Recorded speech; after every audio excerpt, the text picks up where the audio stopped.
এই সংসারে আপনার সব থেকে বড় বন্ধু কে? কেউ বলবেন ছোটবেলার বন্ধুরা, কেউ বলবেন মাতা পিতা, কেউ বলবেন ঈশ্বর। এবারে বলুন যে এই সংসারে আপনার সব থেকে বড় শত্রু কে? কেউ বলবে আপনার বিরোধী, সেই ব্যক্তি যে আপনাকে হিংসে করে, বা আপনার নিজের অহংকার। আমি বলবো যে এই সংসারে আপনার সব থেকে বড় বন্ধু হলো আপনার নিজের মন। এই চঞ্চল মনকে যদি আপনি নিয়ন্ত্রণ করতে শিখতে পারেন, তাহলে এর থেকে বড় বন্ধু এই সংসারে আপনি কোথাও পাবেন না। সেখানেই যদি এই মন আপনাকে বশ করে ফেলে, তাহলে সংসারে এর থেকে বড় শত্রুও আপনি কোথাও পাবেন না। প্রথমে এই মনকে নিয়ন্ত্রণ করতে শিখে যান, আর তখন এই মন প্রসন্ন হয়ে বলবে, মনুষ্য জীবনের সব থেকে বেশি গুরুত্বপূর্ণ বিষয় হল মনের একাগ্রতা। এই সংসারের যে কটি মহান কার্য সম্পাদন হয়েছে তা হল মনের এই একাগ্রতার একমাত্র ফল। আপনি অবশ্যই দেখে থাকবেন, অনেক ছোট বড় নদী যা বয়ে চলে তাদের সামনে একটা বাঁধ নির্মাণ করা হয় সেই সব নদীর জল সঞ্চয় করতে। বাঁধ হয়ে গেলে প্রয়োজন মতো বা মনের ইচ্ছে মতো তাকে ব্যবহার করা সম্ভব। এবার এটাই আমাদের মনের সাথেও সম্ভব।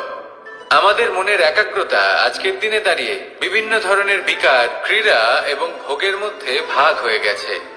একে একত্রিত করতে হবে, একটা বাঁধ নির্মাণ করতে হবে।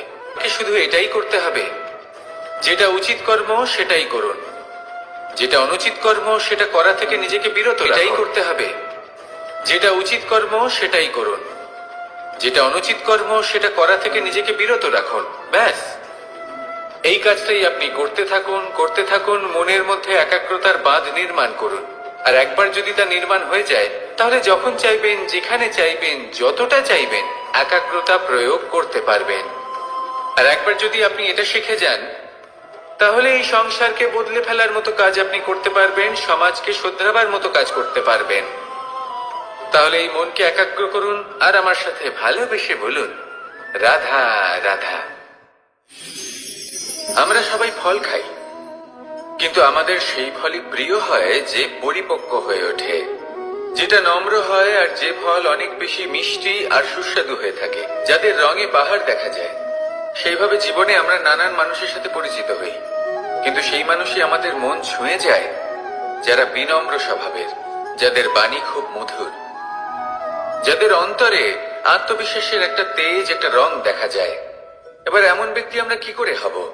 ঠিক সেইভাবেই যেমন একটা ফল রোদ, বর্ষা, শীত, বায়ু এই সকল সংকটময় পরিস্থিতির সম্মুখীন হয়ে পরিপক্ক হয়ে ওঠে, সেইভাবেই মানুষ সংকটময় পরিস্থিতির সম্মুখীন হয়ে পরিপক্ক হয়ে ওঠেন। যদি এই সংকটের সম্মুখীন হন, তাহলে অভিজ্ঞ হবেন, আর এই অভিজ্ঞতাই শিক্ষা দিয়ে যাবে। এই অভিজ্ঞতা আমাদের শিখিয়ে দেয় যে আমাদের বিনম্র থাকতে হবে। অহংকার করে কোনো লাভ নেই। মধুর বাণীর যে কি মূল্য তা আমরা শিখতে পারি। এই অভিজ্ঞতাই আমাদের বুঝিয়ে দেয় যে উচিত অনুচিত কোনটা, আমাদের দৃষ্টিভঙ্গি তৈরি করে, আর এই দৃষ্টিভঙ্গি দ্বারা আত্মবিশ্বাস জাগ্রত হয়। সেই জন্য জীবনে কখনো বিপদ থেকে দূরে পালাবেন না, সেগুলোর সম্মুখীন হন, অভিজ্ঞতা লাভ করুন, তার থেকে শিক্ষা লাভ করুন, এইভাবেই পরিপক্ক হবেন। আসুন আমার সাথে ভালোবেসে বলুন, রাধা রাধা। ধন সঞ্চয় করা সম্ভব, আর সেই জন্য ধন সব থেকে বেশি মূল্যবান সম্পত্তি নয়। এবার আপনি বলবেন, এ আমি কি বলছি?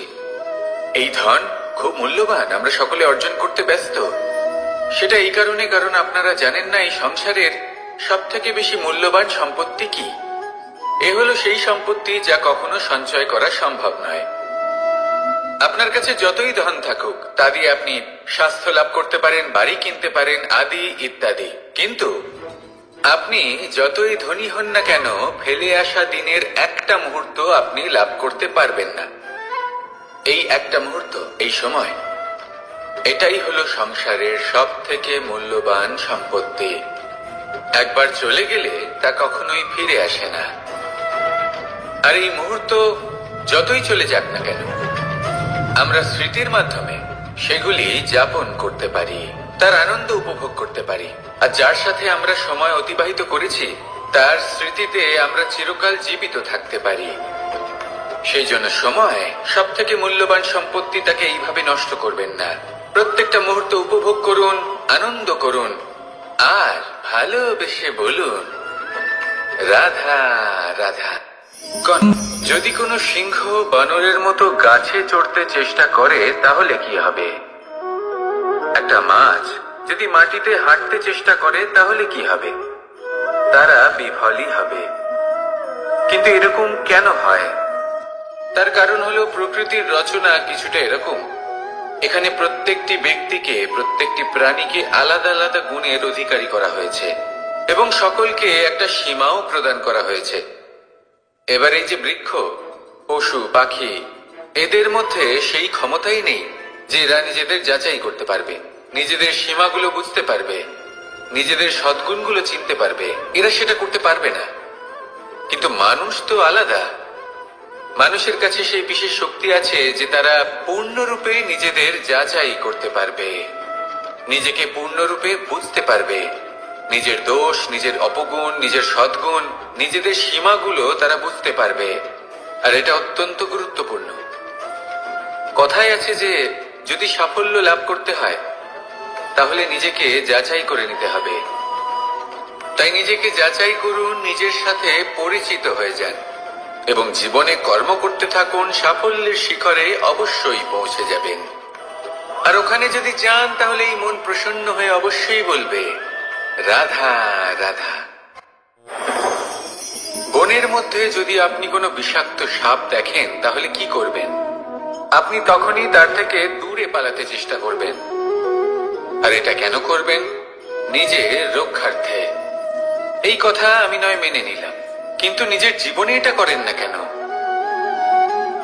আপনি যেখানেই যান, যে স্থানেই যান না কেন, প্রত্যেক সময়, প্রত্যেক মুহূর্তে এমন বিষাক্ত সাপ আপনি অবশ্যই খুঁজে পাবেন। আর সেই সাপ নয় যাদের আপনি বনে খুঁজে পাবেন, এরা হলো সেই সাপ যা আপনাকে পাপ করতে বাধ্য করবে। আপনার অন্তরের বাসনা, ক্রোধ, অহংকার, লোভ, ঈর্ষা, এদের বৃদ্ধি ঘটাবে। দেখুন, বনের এই সাপ আপনাকে একবার ছেড়ে দিতেও পারে, ছোবল নাও মারতে পারে, কিন্তু এই যে পাপরূপী সাপ আছে তা অবশ্যই ছোবল মারবে। কর্ম যদি করেন তাহলে অবশ্যই ফল পাবেন। সেই জন্য যখনই কোথাও যাবেন, যদি এমন কাউকে দেখেন, যদি এমন কিছু দেখেন যে আপনাকে পাপ করতে বাধ্য করছে, তাহলে সেই মুহূর্তে সেখান থেকে পালিয়ে যান। যেমন বনের সাপ দেখে আপনি পালাতে থাকেন। সৎকর্মের রক্ষা অত্যন্ত আবশ্যক। আসুন আর আমার সাথে ভালোবেসে বলুন রাধা রাধা। কি সুন্দর একটা শব্দ। এর অনেকগুলো রূপ রয়েছে, অনেকগুলো অর্থও রয়েছে। প্রথম অর্থ হলো স্বর্ণ, অর্থাৎ সম্পত্তি। দ্বিতীয় অর্থ ধুতুরা, অর্থাৎ গাছের ছোট একটা বীজ যা কিনা অত্যন্ত শক্তিশালী হয়। যদি বেশি মাত্রায় এর প্রয়োগ করা হয় তাহলে এটা বিষময় হয়ে উঠতে পারে। এই হলো সেই ধুতুরা যার প্রয়োগ মহাদেবের পুজোতে করা হয়। এবার প্রশ্ন হলো এটাই যে এই স্বর্ণ এবং এই ধুতুরার মধ্যে মিল কি রয়েছে?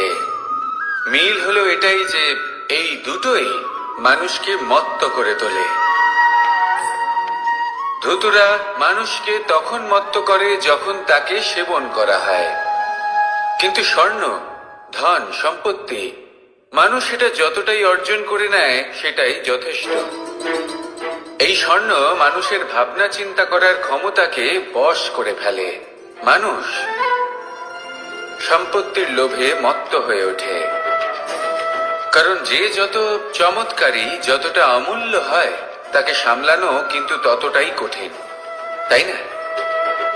তাই মনে রাখবেন, ধন, স্বর্ণ, সম্পত্তি এগুলো ধুতুরার থেকেও অনেক বেশি বিষাক্ত হতে পারে।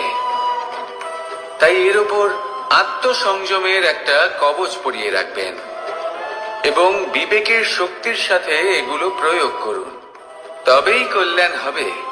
আসুন আমার সাথে ভালোবেসে বলুন, রাধা রাধা। রোগ যদি এসে থাকে তাহলে তার ওষুধও অবশ্যই আসে। সমস্যা যদি আসে তাহলে সেই সমস্যার সমাধানও নিজে থেকেই আমাদের কাছে চলেই আসে।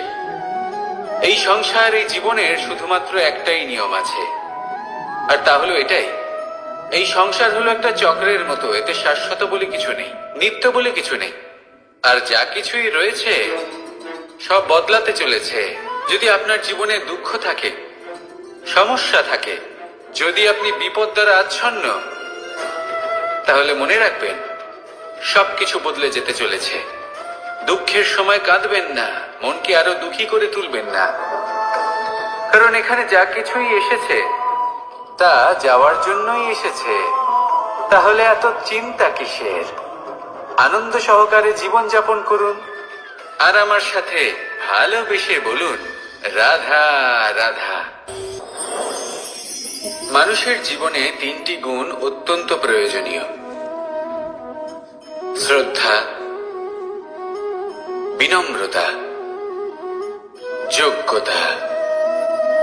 যদি জ্ঞান লাভ করতে চান তাহলে শ্রদ্ধার প্রয়োজন, যদি মান লাভ করতে চান তাহলে স্বভাবে বিনম্র হওয়া প্রয়োজন, আর যদি মনোবাঞ্ছিত স্থান লাভ করতে চান তাহলে যোগ্যতার প্রয়োজন। বিষয়টা সহজ। শ্রদ্ধা আপনাকে জ্ঞান দেবে, নম্রতা আপনাকে মান, আর যোগ্যতা উচিত স্থান দেবে। কিন্তু যদি আপনি এই তিনটি গুণ সম্মিলিত করেন তাহলে এমন কিছু লাভ করবেন যা এই সব কিছুর থেকে অনেক ঊর্ধ্বে। সম্মান। আর এ হলো সেই সম্মান যা প্রত্যেক মানুষের নিজের জীবনে লাভ করতে চেষ্টা করা উচিত, কারণ এই হলো সেই সম্মান যার কারণে আপনি চলে যাওয়ার পরেও এই সংসার আপনাকে ভালোবাসবে আর মনে রাখবে। আসুন আমার সাথে ভালোবেসে বলুন, রাধা রাধা।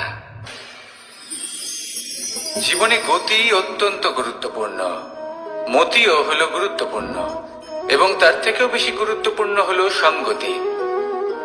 একটা জলের ফোঁটা, তার মধ্যে গতি থাকে, প্রকৃতির মধ্যে তা লাভ করার ইচ্ছে নিহিত থাকে, কিন্তু এই যে সঙ্গতি তা নির্ধারিত করে যে এই জলের ফোঁটা ঝিনুকের মুখে পড়ে মুক্ততে পরিণত হবে নাকি বিষাক্ত সাপের মুখে পড়ে বিষে পরিণত হবে। এবার দেখুন, এই জঞ্জাল স্বর্ণকারের দোকানের সামনেও থাকে এবং জঞ্জাল একজন ব্যবসাদারের দোকানেও থাকে, কিন্তু জঞ্জাল যা স্বর্ণকারের দোকানে থাকে তা ব্যবসাদারের দোকানের জঞ্জালের থেকে অনেক বেশি মূল্যবান, কারণ তার মধ্যে সোনার কণার সঙ্গতি থাকে। সেই জন্য জীবনে সঙ্গতির উপর বিশেষ গুরুত্ব দেবেন। যেমন সঙ্গতি তেমনই আপনি হবেন। আসুন আমার সাথে ভালোবেসে বলুন, রাধা রাধা। প্রত্যেক প্রাণী ভালোভাবে জীবন যাপন করতে চান, এটা তাদের স্বভাবে আছে এবং ভাবাটা অনুচিত নয়। কিন্তু একটা ভালো জীবনের গুরুত্বপূর্ণ অংশ কোনটা? বসবাসের স্থান।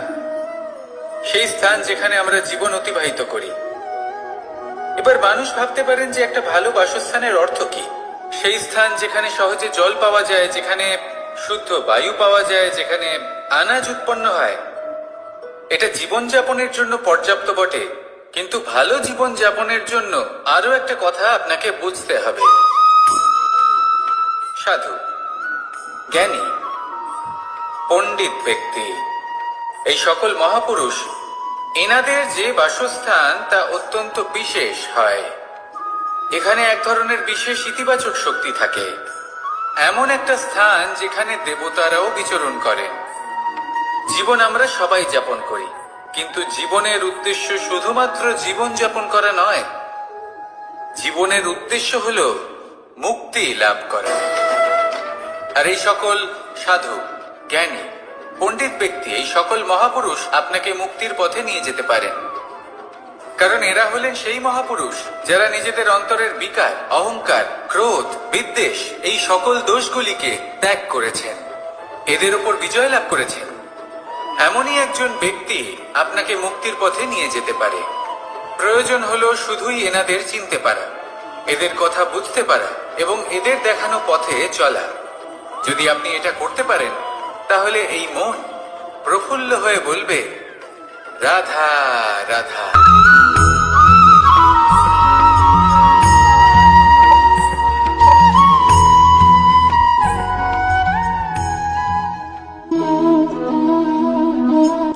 এই শুকনো পাতাটিকে দেখুন, নিষ্প্রাণ হয়ে পড়েছে। একটা গাছের ডালে ছিল, সেই গাছ ওর লালন পালন করত। যখন যখন বাতাস বইত, এই পাতায় কম্পন দেখা দিত, মনকে প্রফুল্ল করে তুলত। কোনো একদিন এই পাতা গাছের ডাল থেকে ঝরে পড়ে গেল। নিঃসন্দেহে ও নিজের স্বাধীনতা পেল, কিন্তু আস্তে আস্তে শুকিয়ে গেল, নিষ্প্রাণ হয়ে গেল। দেখুন, আমি এই কথা বলছি না যে স্বাধীনতা অনুচিত, কখনোই না। কিন্তু যে কোনো পরিস্থিতিতে স্বাধীন হতে চাওয়া এটা নিশ্চিতরূপে অনুচিত। আমরা যদি আমাদের জীবনে পরিবারের গুরুত্ব ভেবে দেখি, তাহলে এই পরিবারে যতই মতভেদ থাকুক না কেন, যতই মনোমালিন্য থাকুক না কেন, যতই বিবাদ থাকুক না কেন, এই সব মিটিয়ে নেওয়া অত্যন্ত প্রয়োজনীয়। সেই সবকিছু সমাপ্ত করা অত্যন্ত প্রয়োজনীয়। কখনো এই পরিবারকে ভাঙতে দেবেন না, কখনো এই পরিবার থেকে দূরে চলে যাবেন না। এই পরিবার হলো আমাদের জীবনের একটা অমূল্য সম্পদ, অমূল্য এক আশ্রয়, যা এই সংসারে হয়তো কোথাও আপনি পাবেন না। তাই একে আগলে রাখুন। পরিবার সেই গাছ। আসুন আমার সাথে ভালোবেসে বলুন, আর সেই গাছ। আসুন আমার সাথে ভালোবেসে বলুন, রাধা রাধা। অনেক সময় আমরা জীবনে অনেক মানুষকে এমন বলতে শুনে থাকি যে আমি অসফল হয়েছি কারণ আমার সময় ভালো যাচ্ছিল না। আমি এই জিনিসটা লাভ করতে চাইছিলাম কিন্তু করতে পারলাম না কারণ আমার সময়টা ভালো যাচ্ছিল না। আমি আমার জীবনে ওই মহান কাজটা করতে চাইছিলাম কিন্তু করতে পারলাম না। কেন? কারণ আমার সময়টা ভালো যাচ্ছিল না।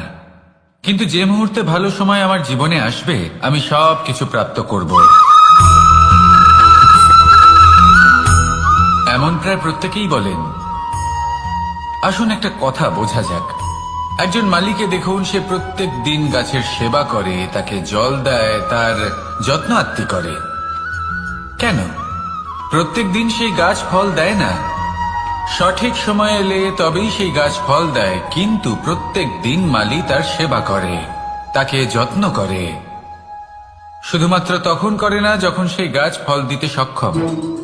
আর যদি মালি গাছের যত্ন প্রতিদিন না করে, তাহলে হয়তো সেই গাছ ফল দিতেই পারবে না। এটাই হলো আমাদের জন্য একটা শিক্ষা। যখন সময় আমাদের জন্য অপেক্ষা করে না, তখন আপনি সময়ের জন্য কেন অপেক্ষা করছেন? ভালো সময়ের জন্য অপেক্ষা করবেন না। ভালো এবং শুভ কর্ম দ্বারা ভালো সময়কে নিজের কাছে টেনে আনুন। নিরন্তর কর্ম করুন, পরিশ্রম করতে থাকুন। শুভ সময় আপনা থেকেই আপনার কাছে আসবে। আসুন আমার সাথে ভালোবেসে বলুন, রাধা রাধা। একে বালি বলুন, মাটি বলুন বা ধুলো বলুন, এ দিয়ে কত কিছু করা সম্ভব। এ দিয়ে আপনি নিজের বাসস্থান নির্মাণ করতে পারেন, প্রাচীর গড়ে তুলতে পারেন, অট্টালিকা নির্মাণ করতে পারেন। কিন্তু যদি এই বালিকে আপনি মুষ্টিবদ্ধ করে রাখতে চান, তাহলে তা হাত থেকে ফসকে যাবে। আপনি কখনোই একে মুষ্টিবদ্ধ করতে পারবেন না। এরকমই হয় আমাদের জীবন, আর এরকমই হয় সময়। এই মুষ্টিবদ্ধ করা বালির মতো। সময়কে আমরা বাধা দিতে পারবো না, আটকেও রাখতে পারবো না। এ হলো প্রবাহমান। জন্ম থেকে মৃত্যু পর্যন্ত এই যে সময়, তা খুবই সীমিত। আর এই সময় আমরা যেটাই করি তার দ্বারাই আমাদের মূল্য নির্ধারিত হয়। আর এই সংসার থেকে চলে যাওয়ার পরেও এই সংসার এই সব কর্মের জন্যই আমাদের মনে রাখে। তাই যদি আপনি এটা ভাবেন যে আজ যে কর্ম করার ছিল আমি না হয় কাল করে নেব, কাল আমার লক্ষ্যে পৌঁছানোর কথা ছিল আমি পরশু পৌঁছব, না, এই সময় খুব মূল্যবান, একে নষ্ট করবেন না। এই সময়কে সদ্ব্যবহার করুন, মহান হবার পথে অগ্রসর হন। একে যদি মুষ্টিবদ্ধ করে রাখার চেষ্টা করেন, এই সময় থেমে থাকবে না। আসুন আমার সাথে ভালোবেসে বলুন, রাধা রাধা। আমাদের জীবনে অনেক ধরনের ব্যক্তি এসে থাকেন। কেউ কেউ আমাদের সাথে থেকে যান, কেউ আমাদের থেকে দূরে চলে যান। কেউ ভালো মানুষ হন, কেউ খারাপ মানুষ। কিন্তু আমরা সবসময় সেই সময়টাকে নিয়ে দুঃখ প্রকাশ করি যখন আমাদের জীবনে কোনো খারাপ ব্যক্তি প্রবেশ করেন। তারা আমাদের খারাপ অনুভূতি দেন, দুঃখ দেন, কষ্ট দেন। আমরা সবাই তাকে ভালো মন্দ কথা বলি। কিন্তু কেন? এমন বিভিন্ন ধরনের মানুষ, খারাপ মানুষ, ভালো মানুষ সবার জীবনেই আসেন এবং সকলকেই একটা অমূল্য শিক্ষা দান করে যান। এবার আপনি নিজেই ভেবে দেখুন, জীবনে যখন প্রথমবার আপনি আগুন স্পর্শ করেছিলেন, তখন আপনি একটা শিক্ষা লাভ করেছিলেন যে আমাকে আগুনের থেকে একটু দূরে থাকতে হবে। তারপর আস্তে আস্তে আপনি শিখলেন যে কিভাবে এই আগুনকে নিয়ন্ত্রণে রাখতে হবে। তারপর আপনি শিখলেন যে কিভাবে নিজের জীবনে তাকে প্রয়োগ করতে হবে, তা সে অন্ধকারে প্রকাশ লাভ করার জন্য হোক বা খাবার বানানোর জন্য। সেইভাবেই কোনো খারাপ ব্যক্তি যখন আপনার জীবনে আসে, কোনো শিক্ষা দিয়ে যান, তার প্রতি কৃতজ্ঞ থাকুন। তার বিষয় খারাপ ভাবার বা খারাপ অনুভূতি নিয়ে থাকার কোনো প্রয়োজন নেই। সেই শিক্ষা লাভ করুন। সংসারে আমাদের জীবনে যখন কোনো সুখ বা দুঃখ আসে, তার জন্য আমরা কাউকে না কাউকে অবশ্যই দায়ী করে থাকি, তাই না? এই ব্যক্তি আমাদের সাথে এরকম কাজ করেছেন, তাই আমার সাথে এমন হলো। ওই ব্যক্তি যদি এমনটা না করতেন, তাহলে আজ আমি ওই স্থানে পৌঁছতে পারতাম। সবই আপনার দৃষ্টিভঙ্গির ওপর নির্ভরশীল। আর যদি আপনার দৃষ্টিভঙ্গি এমন হয়, তাহলে তা অনুচিত। সত্যি কথা বলতে, এই সংসারে ভিন্ন ভিন্ন ধরনের মানুষ আছে। এটা আপনার উপর নির্ভর করছে কিভাবে তাদের স্বাগত জানাবেন। একবার ভাবুন, আমি আমার দুটো হাত সামনে নিয়ে এলাম, দুটো মুঠো খুলে দিলাম। দুই প্রকারের মানুষ আসবেন, কিছু না কিছু দিয়ে যাবেন। এই মুঠো যদি আমি বন্ধ করে দিই, তাহলে না কেউ আমাকে কিছু দিতে পারবে, না আমার কিছু যাবে আসবে। নিশ্চয়ই বুঝতে পারছেন এই দুই ধরনের ব্যক্তি কারা এবং তারা কি দিয়ে যান। আমি যদি নিজের মুঠো খুলে দিই, তাহলে কিছু ভালো মানুষ আসবেন, আমাকে আনন্দ, সন্তুষ্টি, জ্ঞান প্রদান করে যাবেন, ভালো অভিজ্ঞতা দিয়ে যাবেন। কোনো খারাপ ব্যক্তি যদি আসেন, তাহলে তিনিও খারাপ অভিজ্ঞতা দেবেন, যার থেকে আমি শিক্ষা লাভ করব। এই সব কিছু আমি লাভ করতে পারি। মুঠো যদি বন্ধ করে রাখি, তাহলে আমি কিছুই পাবো না। দেখুন, এই সংসারে প্রত্যেকের জীবনে এইরকম। প্রত্যেকের জীবনে সবকিছুই আছে, ভালো খারাপ দুই মানুষই আছে। ভালো অভিজ্ঞতা আছে, খারাপ অভিজ্ঞতা আছে। নির্ভর করছে আপনার উপর যে আপনি কি করবেন, এনাদের স্বাগত কিভাবে জানাবেন, কার থেকে কি বুঝবেন, কি শিখতে পারবেন, আর কোন দৃষ্টিভঙ্গি নিয়ে অগ্রসর হবেন। এটাই নির্ধারণ করবে যে আপনার জীবন কেমন হবে। আসুন আমার সাথে ভালোবেসে বলুন, রাধা রাধা। জীবনে যখন কোনো ব্যক্তি নিজের লক্ষ্য প্রাপ্তির জন্য নিরন্তর পরিশ্রম করতে থাকেন, চেষ্টা করতে থাকেন, তখন তিনি কষ্ট অনুভব করেন। কখনো শারীরিক কষ্ট, কখনো মানসিক কষ্ট। এবার উনি এটা ভাবতে থাকেন যে আমি কি উচিত করছি নাকি অনুচিত করছি। কারণ অন্যদিকে এমন একজন ব্যক্তিও আছেন যিনি একদমই পরিশ্রম, চেষ্টা করছেন না।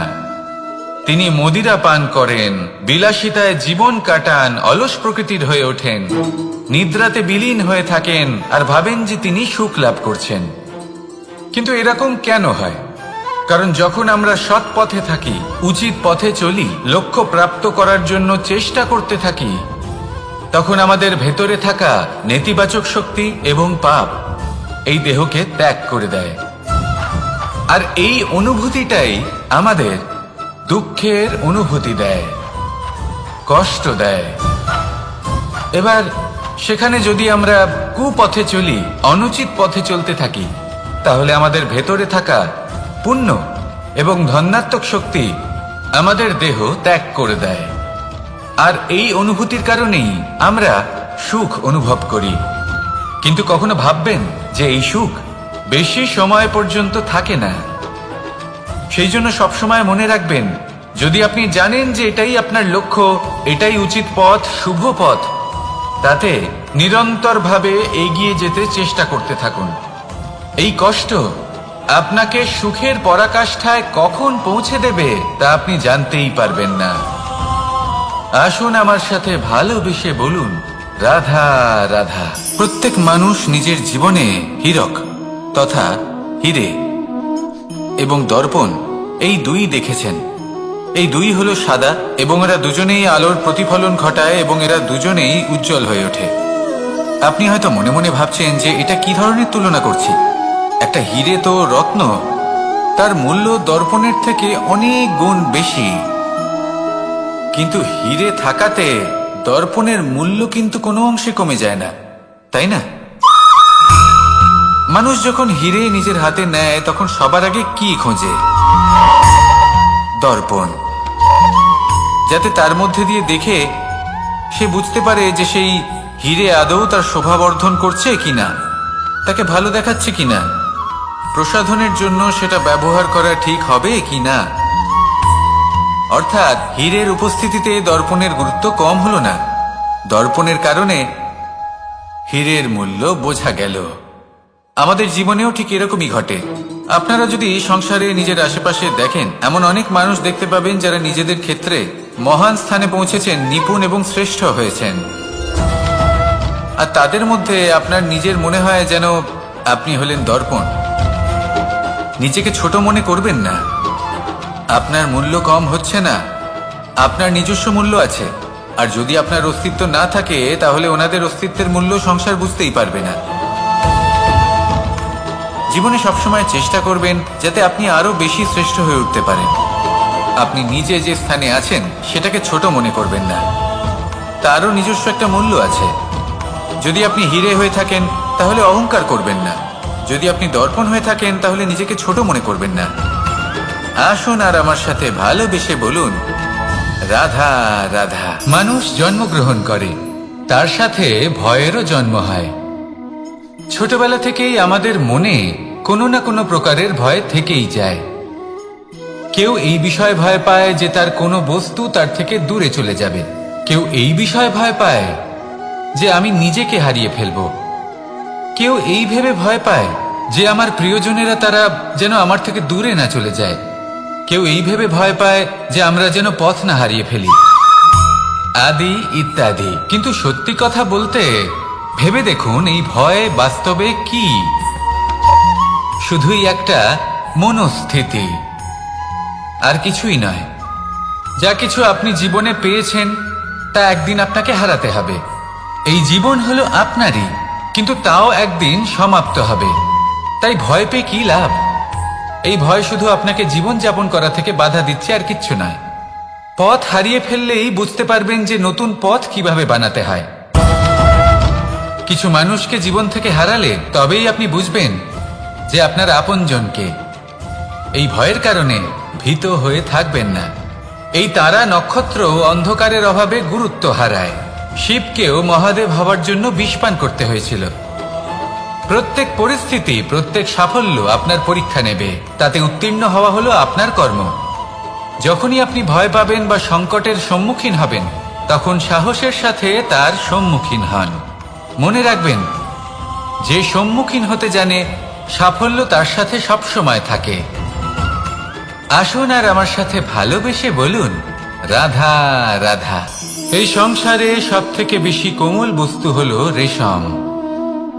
এই রেশম এতটাই কোমল হয় যে এর পুরো একটা থান শুধুমাত্র একটা হাতে ধরা সম্ভব। কখনো ভেবে দেখেছেন এই রেশম কিভাবে হয়? একটি কীট তার লালার দ্বারা উৎপন্ন হয়। এই কীট সেই রেশমকে পাক দিতে থাকে, পাক দিতেই থাকে, আর আস্তে আস্তে তার মধ্যেই জড়িয়ে পড়ে। শেষে ওর এই সুন্দর অমূল্য সৃষ্টি রেশমের এই সুতো, তার নির্মাণ কার্য পূর্ণ হয়। কিন্তু তাতেই ও নিজে বন্দী হয়ে যায়। নিজেরই মায়াজালের এই বন্দী গৃহে নিজেই ফেঁসে যায়। এবার এই সুতোকে ব্যবহারযোগ্য করে তোলার জন্য এই কীটগুলিকে এই কবচের সাথেই ফুটন্ত জলে ফেলে দেওয়া হয়। এই সংসারে যদি আমাদের স্বপ্ন এই সংসারের দুঃখ হরণ করার জন্য এই সংসারে সুখ বিতরণ করার জন্য হয়, তবেই আমাদের প্রগতি সম্ভব। যদি আমাদের এই স্বপ্ন শুধুই আমাদের এবং আমাদের স্বার্থ সিদ্ধির জন্য হয়, তাহলে এই স্বপ্ন আমাদের অন্ধ করে দেবে, আমাদের অন্ধকারের পথে নিয়ে যাবে, আর আমরাও সেই কীটের মতো হয়ে যাব। নিজেদেরই মায়াজালে আমরা নিজেই ফেঁসে যাব, আর শেষে আমরা যদি কিছু লাভ করি তা হবে একাকিত্ব, অন্ধকারময় মৃত্যু। তাই স্বপ্ন অবশ্যই দেখুন, কিন্তু এমনভাবে স্বপ্ন দেখবেন না যে তার এই বন্দিগৃহে আপনি নিজেই ফেঁসে গেলেন। স্বপ্ন দেখুন পরোপকারের, পরমার্থের, সবাইকে উদ্ধারের, অন্ধকারের নয়। তবেই কল্যাণ হবে, আর তবেই হৃদয় প্রসন্ন হয়ে বলবে রাধা রাধা। মানুষ যখন এই সংসারে প্রবেশ করে, অর্থাৎ জন্মগ্রহণ করে, তখন নিশ্চিন্তে থাকে, আনন্দে থাকে। কিন্তু যেইমাত্র তার মধ্যে বোধশক্তি আসে, তখন সে চিন্তা করতে শুরু করে। চিন্তা ভবিষ্যতের, সেই সমস্ত বিষয় নিয়ে চিন্তা করে যা ওর হাতে নেই। তারপর বড় হয়, বিবাহ সম্পন্ন হয়, গৃহস্থ জীবন যাপন করে, তারপর আবার চিন্তায় মগ্ন হয়ে যায়। ভাবে এই যে আমার পরিবার, আমি কি ঠিকমতো তার খেয়াল রাখতে পারছি? কাল যখন আমি এই সংসার থেকে চলে যাব, তখন আমার এই পরিবারের দেখাশোনা কে করবে? শেষ পর্যন্ত এই পরিবার তো আমারই উত্তরদায়িত্ব। যাক, আপনাকে একটা প্রশ্ন করি। এই সংসারে আসার পূর্বে আপনি কি এই প্রশ্ন করেছিলেন, এটা ভেবেছিলেন যে আমাকে ছাড়া এই সংসার কিভাবে চলবে? করেননি, তাই তো? তাই আপনার এটা নিয়ে দুশ্চিন্তা করার প্রয়োজন নেই যে আপনি যখন এই সংসার ত্যাগ করে চলে যাবেন তখন কি হবে। আপনি যখন ছিলেন না তখনও এই সংসার চলছিল, আপনি যখন এই সংসার ত্যাগ করবেন তখনও এই সংসার চলতে থাকবে। যদি কোনো বিষয়ের প্রভাব থাকে, তা হলো আপনার আজকের তথা বর্তমানের কর্ম, অর্থাৎ আজ আপনি কি করছেন, কার জন্য মঙ্গল করছেন, কাকে প্রেরণা দিচ্ছেন, কাকে সাহায্য করছেন, কোন উদাহরণ প্রস্তুত করছেন। আপনি এই সংসারে যে ছবি অঙ্কন করবেন, সংসার সেটাই মনে রাখবে। তাহলে শুধু সৎকর্ম করুন, মঙ্গল করতে থাকুন, আর আমার সাথে ভালোবেসে বলুন রাধা রাধা। একবার একটা শেয়াল বনে বিচরণ করছিল। ও একটা ছোট্ট শাবক দেখতে পেল। ও ভাবলো আজ একেই আমি খাবার হিসেবে গ্রহণ করব। আশেপাশে দেখলো কেউ দেখছে না, তো কেউ ছিল না, আর সেই শাবকের ওপর আক্রমণ করল, যা হলো একটা ঘোর অপরাধ। বনের নিয়ম অনুসারে আপনি কখনোই শাবকের ওপর আক্রমণ করতে পারেন না। তারপর এই খবরটা যখন রাজা সিংহ জানতে পারলেন, সভার আয়োজন করলেন। কিন্তু সেখানে শেয়াল বলল, আমি তো এরকম কিছু করিনি। কিন্তু যদি আপনি এরকম বলেন, কোনো প্রমাণ দিন, এর কোনো সাক্ষী আছে? তখন রাজা সিংহ পেঁচাকে ডেকে পাঠালেন, যে সেই মুহূর্তে বৃক্ষের শাখার ওপর বসেছিল, সে সব কিছু দেখেছিল। পেঁচা সব সত্যি কথা বলল, আর শেয়ালকে মৃত্যুদণ্ড দেয়া হলো। এবার এই কাহিনী আমি আপনাকে কেন শোনালাম? কারণ মানুষও কখনো কখনো এরকম কর্ম করেন যা শিয়াল করেছে। এটা ভাবেন কেউ দেখছে না, যখন আমি অনুচিত কর্ম করতেই পারি। কিন্তু না, আপনি যাই করুন না কেন, কেউ না কেউ অবশ্যই তা দেখছে। কোনো ব্যক্তি না হলেও কোনো প্রাণী, না হলে কোনো যক্ষ বা দেব বা প্রেত। যদি এনারা কেউ না দেখেন, তাহলে ধরিত্রী মাতা দেখেন, যেখানে দাঁড়িয়ে আপনি সেই কর্ম করছেন, তাই না? তাই একটা কথা সবসময় মনে রাখবেন, কে দেখছেন কে দেখছেন না সেই বিষয়ে ভাবা ছেড়ে দিন। এটা খুব সহজ কথা।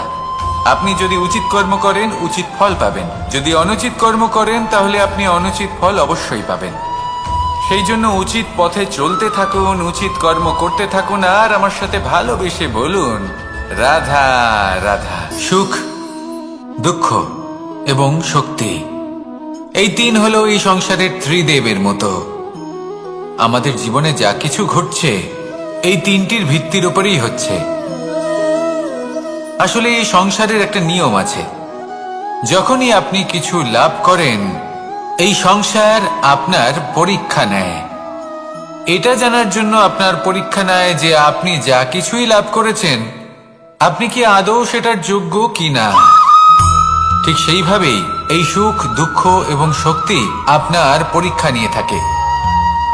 যখন সুখ আসে, তখন সে আপনার পরীক্ষা নেয় যে আপনার মধ্যে অহংবোধ জাগ্রত হয়নি তো? যদি অহংবোধ চলে আসে তাহলে সুখ সেখানেই সঙ্গ ত্যাগ করে। দুঃখ আপনার ধৈর্যের পরীক্ষা নিতে থাকে, আর যদি আপনার মধ্যে ধৈর্য না থাকে তাহলে এটা আপনাকে আরো বেশি দুঃখের গভীর অন্ধকারে ঠেলে দেবে। সেখানে শক্তি পরীক্ষা নেয় আপনার বিনম্রতার। যদি আপনি বিনম্র না হন তাহলে হয় এই শক্তি আপনার সঙ্গ ত্যাগ করবে, নয় এই শক্তি বিনম্রতার অভাবে আপনার পতনের কারণ হতে পারে। এই সংসারে যে কোনো ব্যক্তি যিনি এই পরীক্ষায় উত্তীর্ণ হয়ে থাকেন, এই জীবনে তিনি সাফল্য লাভ করেন। আসুন আমার সাথে ভালোবেসে বলুন, রাধা রাধা। আমি মনুষ্যরূপে জন্ম নিয়েছি এবং সমস্ত কর্ম এই রূপেই করেছি, কিন্তু আশ্চর্যের বিষয় হলো যে আজও মানুষ আসেন এবং হাত জোড় করে প্রার্থনা করেন যেন আমি ওনাদের সহায়তা করি। আপনাদের একটা কথা বলতে চাই, আমি সকলকে সাহায্য করতে পারবো না, কিন্তু আমি শিক্ষা অবশ্যই দিতে পারবো, জ্ঞান প্রদান করতে পারবো, এমন কিছু জ্ঞান যার ভিত্তিতে মানুষ যা চাইবেন তাই লাভ করতে পারবেন যদি সঠিক কর্ম করতে থাকেন। যখন কংসের অসুররা গোকুলে ধ্বংসলীলা চালাচ্ছিলেন তখন আমি কারোর থেকে সাহায্য চাইনি। লক্ষ্য আছে, আপনি অবশ্যই লাভ করবেন। আর এই মন সুপ্রসন্ন হয়ে বলবে, রাধা রাধা। ভোজন এই সংসারে যেই হোক না কেন, কোনো মানুষ হোক, কোনো প্রাণী হোক, কোনো কীট হোক বা কোনো বনস্পতি হোক, প্রত্যেকের জন্য ভোজন অতি আবশ্যক। কারণ ভোজন থেকেই শক্তি পাওয়া যায়, আর সেই শক্তি দিয়েই সংসারের আমাদের জীবনের সমস্ত কার্য করা যায়। এবার এমন এক ধরনের শক্তি হয় যা শীতের ঋতুতে সূর্য থেকে আমরা পেয়ে থাকি, আর আরেক ধরনের উত্তাপ হয় যা দিয়ে ভোজন রান্না করা হয়, সুস্বাদু নানান ধরনের ভোজন। এবার অত্যন্ত গুরুত্বপূর্ণ হলো যে ব্যক্তি সেই ভোজন বানাচ্ছেন তার মানসিক পরিস্থিতি এবং সেই ব্যক্তি যিনি ভোজন গ্রহণ করছেন তার মানসিক অবস্থা। যখনই আপনি ভোজন বানাচ্ছেন তখন ভালোবাসার সাথে কাজটা করুন, ধন্যাত্মক ভাব নিয়ে, সৎ ভাবনার সাথে, কারণ আপনার এই মানসিক স্থিতি শক্তির আকারে সেই খাদ্যের সাথে মিলেমিশে যায়। আর যখনই আপনি ভোজন গ্রহণ করছেন তখন সদ্ভাবনার সাথে, প্রসন্নতার সাথে গ্রহণ করুন, ধন্যাত্মক ভাব নিয়ে। যদি আপনি প্রসন্নতার সাথে রান্না করেন, প্রসন্নতার সাথে খাদ্য গ্রহণ করেন, তাহলে আপনি প্রসন্নই থাকবেন, আর মন সুপ্রসন্ন হয়েই বলবে, রাধা রাধা। দীপাবলি আমাদের সবথেকে বড় উৎসব। শ্রীরাম রাবণকে পরাস্ত করে 14 বছরের বনবাস কাটিয়ে আবার অযোধ্যায় ফিরে এলেন অমাবস্যার রাত্রে। অযোধ্যায় সবাই খুব প্রসন্ন ছিলেন, খুবই উৎসাহিত ছিলেন। অযোধ্যায় সহস্র প্রদীপ প্রজ্বলিত করা হয়েছিল এই উৎসবে। একে আমরা দীপাবলি বলে থাকি। এবার এই বিষয়ে আমরা সকলে জানি। আপনি কি এটা জানেন যে শ্রীরাম বাস্তবে অমাবস্যার এক রাত আগেই অযোধ্যায় পৌঁছে গেছিলেন? সবার সামনে অমাবস্যার রাতে এসেছিলেন। এর কারণ কি? শ্রীরাম প্রমাণ করতে চেয়েছিলেন যে যে কোনো সময়, দিন হোক বা রাত, শুভ বা অশুভ হয় না। শুভ অশুভ কিছু থাকলে তা হলো মানুষের চিন্তা, তার ভাবনা, তার নির্বাচন আর তার কর্ম। নিজেই দেখিনি। শ্রীরাম শুভ কাজ করে ফিরেছিলেন এবং অমাবস্যার মতো গভীর এক রাত্রিকেও দীপাবলিতে পরিবর্তিত করেছিলেন। এমনটাই যদি আমরা করতে পারি তাহলে? এমন কোন গৃহে যান যেখানে অসহায় ব্যক্তি রয়েছেন, যা অন্ধকারাচ্ছন্ন, আর সেখানে প্রকাশ প্রজ্বলিত করুন। প্রকাশ সহায়তা, প্রেরণা, আশার। যদি এমন কিছু আমরা করতে পারি তাহলে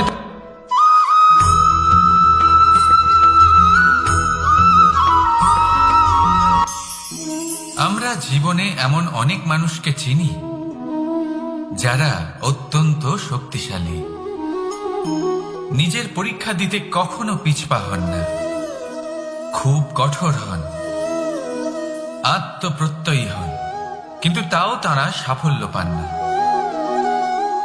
কেন? কি কারণ হতে পারে এর? লৌহ মানবের মতো ব্যক্তিত্বের অধিকারী হওয়া সত্ত্বেও তারা সফলতা কেন লাভ করেন না? এবার এটার উত্তর তাদের ব্যক্তিত্বের মধ্যেই লুকিয়ে রয়েছে। লৌহ মানব, লোহা। আপনি কখনো লোহাকে দেখে থাকবেন, অত্যন্ত শক্তিশালী, অত্যন্ত কঠিন, কিন্তু শুধু তখনই যখন সেটা শান্ত থাকে, শীতল থাকে। তাকে উত্তপ্ত করুন, তা আর কঠিন থাকবে না। তার উপরে এক আঘাত করুন আর তার আকৃতি বদলে যাবে। বুঝলেন? যদি আপনিও জীবনে নিজের শক্তি দিয়ে, নিজের নিরন্তর প্রচেষ্টা দিয়ে বড় কিছু করতে চান, তাহলে সর্বপ্রথম একে শান্ত করে রাখুন, একে শীতল করে রাখুন। জীবনে যা পেয়েছেন তাতেই সন্তুষ্টি পেতে শিখুন। এই ক্রোধের তাপে নিজেকে বদলাবেন না। চিনতে শিখুন সেই চিন্তাগুলো যা ক্রোধ বাড়িয়ে দেয়, আর সেগুলোকে শেষ করে দিন, নয়তো সেই রাগ আপনার পতন অবশ্যই ঘটাবে। রাধা রাধা।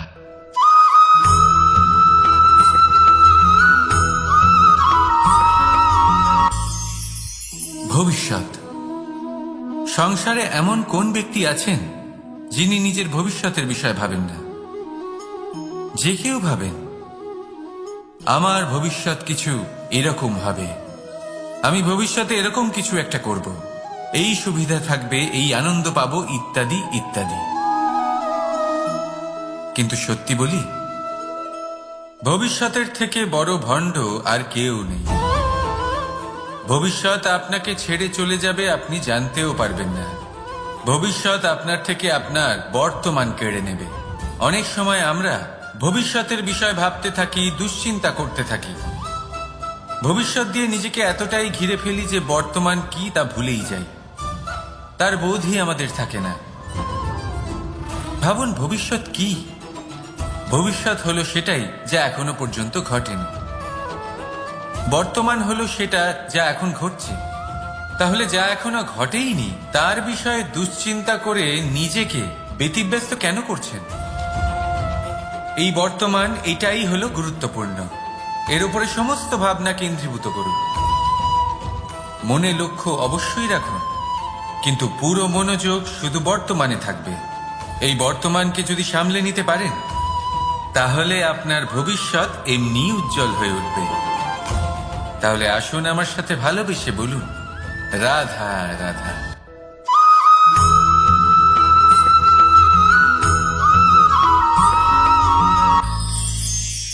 আমরা অনেকবার লোকের থেকে এই কথা শুনেছি, জীবনে যখনই ধন অর্জন করবে বাঁচিয়ে রাখবে। কি হয়, কঠিন পরিস্থিতিতে আপনার খারাপ সময় তা আপনার কাজে আসে। কিন্তু এই কথা কি 100% সত্যি? ভাবুন, এই সমস্ত ধন যে আপনি অর্জন করেছেন তা কি আপনাকে সুস্বাস্থ্য দিতে পারবে?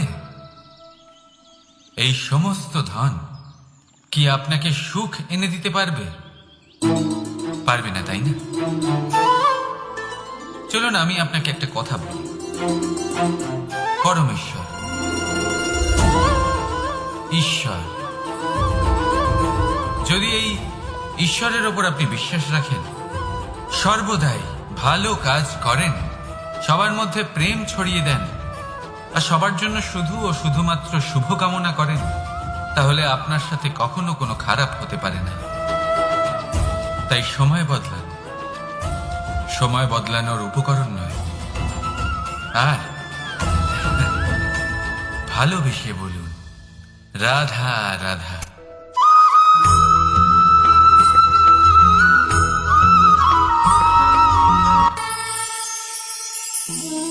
একটা সিদ্ধান্ত।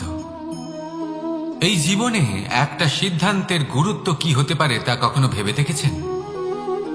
একটা সিদ্ধান্ত সেই ভিত্তি হতে পারে যা আপনার পুরো জীবনকে বদলে দিতে পারে, এই সমস্ত সংসারকে বদলে দিতে পারে, ভবিষ্যৎ বদলে দিতে পারে।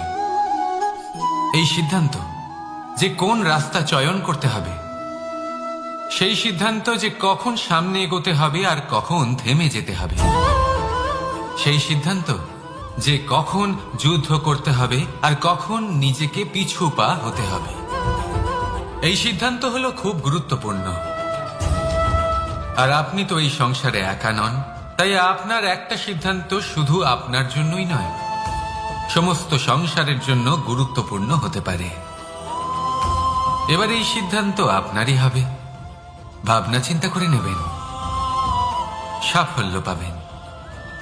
রাধা রাধা।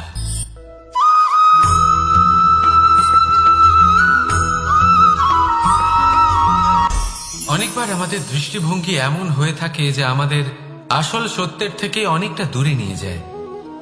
আমরা যেরকম দেখি সেরকম সবসময় হয় না। এবারে দেখুন না, আমরা মানুষেরা, আমাদের ভালো লাগে, আমরা কোথাও গেলাম, আমাদের স্বাগত জানানো হলো, আমাদের প্রশংসা করা হলো, কেউ আমাদের দিকে হাসি মুখে তাকালো, আমাদের ভালোবাসলো, আমাদের ভালো লাগে।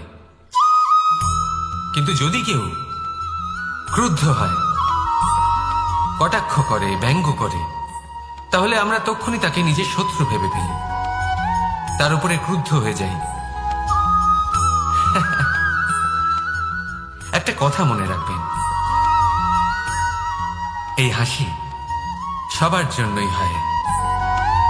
আপনি তাদেরকেও হাসি উপহার দিতে পারেন যাদের আপনি চেনেন, তাদেরও দিতে পারেন যাদের আপনি চেনেন না, ছোটদের দিতে পারেন, বড়দের দিতে পারেন, সবার জন্যই হলো এই হাসি। কিন্তু ক্রোধ, ক্রোধ তাদের উপরেই আসে যাদের আমরা জীবনে কখনো হারাতে চাই না, যাদেরকে আমরা অসম্ভব ভালোবাসি, যাদের জন্য আমরা আশা করি যে তাদের জীবনের পরবর্তী সময় সব সময় সুখময় হোক, উজ্জ্বল হোক।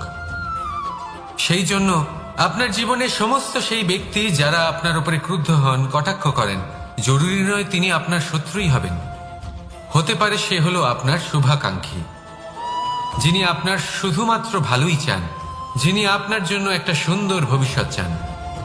সেই জন্য সব সময় মন দিয়ে অন্যের কথা বোঝার প্রয়াস করুন। আপনি জানতে পারবেন তাদের কর্মের ধর্ম কি হতে পারে, আপনি জানতে পারবেন তাদের ক্রোধের মর্ম কি হতে পারে। রাধা রাধা।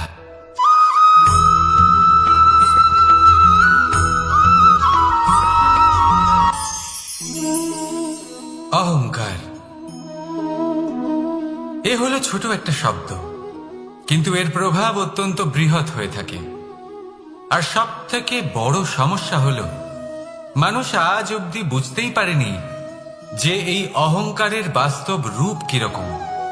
কেউ একে গর্বের নাম দেন, কেউ একে আত্মসম্মানের নাম দিয়ে থাকেন, এবং কোথাও একটা এমন সময় চলে আসে যখন সময় এই অহংকারকে ভেঙে খান খান করে দেয়। আর তখন না গর্ব আপনাকে বাঁচাতে পারে, না আপনার আত্মসম্মান। এখন যদি আপনাকে উদাহরণ দিই, তাহলে যেখানে আপনি বসে আছেন সেই ঘরেই ওপরে তাকান, সেই ছাদের দিকে। যদি এই ছাদ অহংকার করতে থাকে যে দেখো আমি তো সব থেকে উঁচু জায়গায় আছি, আমার চেয়ে ওপরে আর কেউ নেই, আমি এই ঘরে থাকা সমস্ত ব্যক্তিকে ছায়া প্রদান করি, যদি এই অহংকার এসে যায় তাহলে কি? একবার ভেবে দেখুন, যদি পরের দিন তার উপর আরো একটা তলা বানিয়ে দেওয়া হয় তাহলে কি? এই ছাদ যার নিজের উঁচু হবার অহংকার ছিল, যে সব থেকে ওপরে ছিল, সে এবার পায়ের তলায় চলে এসছে। এটাই হয়ে থাকে। মনে কখনোই অহংকার পোষণ করবেন না। যদি মনের মধ্যে কিছু রাখতে চান তাহলে প্রেমের ভাব রাখুন, স্নেহ রাখুন। এই অহংকারকে আপনি যা ইচ্ছে নাম দিন, গর্ব হোক, আত্মসম্মান হোক, এর দ্বারা আপনার কোনোভাবেই কোনো লাভ হবে না। তাহলে এই অহংকারকে ত্যাগ করুন আর আমার সাথে ভালোবেসে বলুন, রাধা রাধা।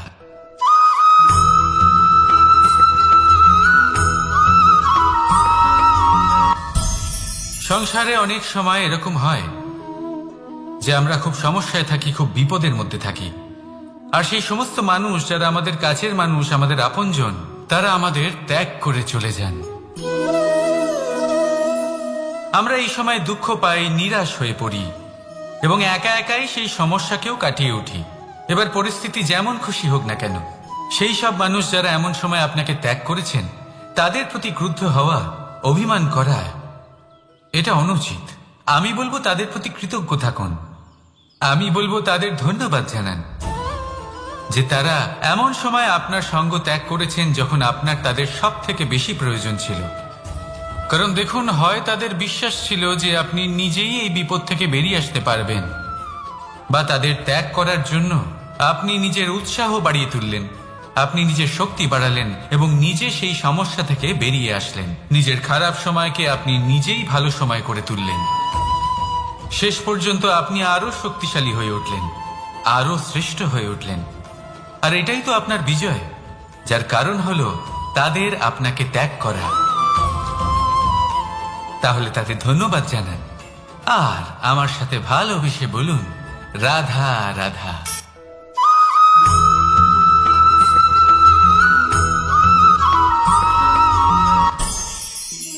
অনেক সময় যখন আমরা কর্ম করি, সাফল্য লাভ করি, কঠিন পরীক্ষায় উত্তীর্ণ হই, বড় কাজ করি, আমাদের মনে হয় এই সংসার আমাদের একটু প্রশংসা করুক, ভালো লাগে। অনেকবার মনে হয় এটা হলো আমাদের কর্মের ফলই বটে, আমরা আনন্দ পাই। কিন্তু যখন আমরা এই প্রশংসা পাই না, তখন কি হয়? আমরা দুঃখী হয়ে যাই, ভেঙে পড়ি। মনে হয় যেন আমার জন্য কেউ চিন্তাই করে না, এমন মনে হয় যেন আমাদের আনন্দে অন্য কেউ আনন্দই পায় না। অনেক রকম ভাবনা আসে। কিন্তু আমি আপনাকে একটা প্রশ্ন করতে চাই, আপনি যে কাজই করেন না কেন, যে কর্মই করেন না কেন, তা কি শুধুমাত্র প্রশংসার জন্য করেন? যদি এরকম হয়ে থাকে তাহলে সেই ভাবনা এক্ষুনি ত্যাগ করুন। কারণ এই প্রকৃতি আমাদের অন্য শিক্ষা দেয়।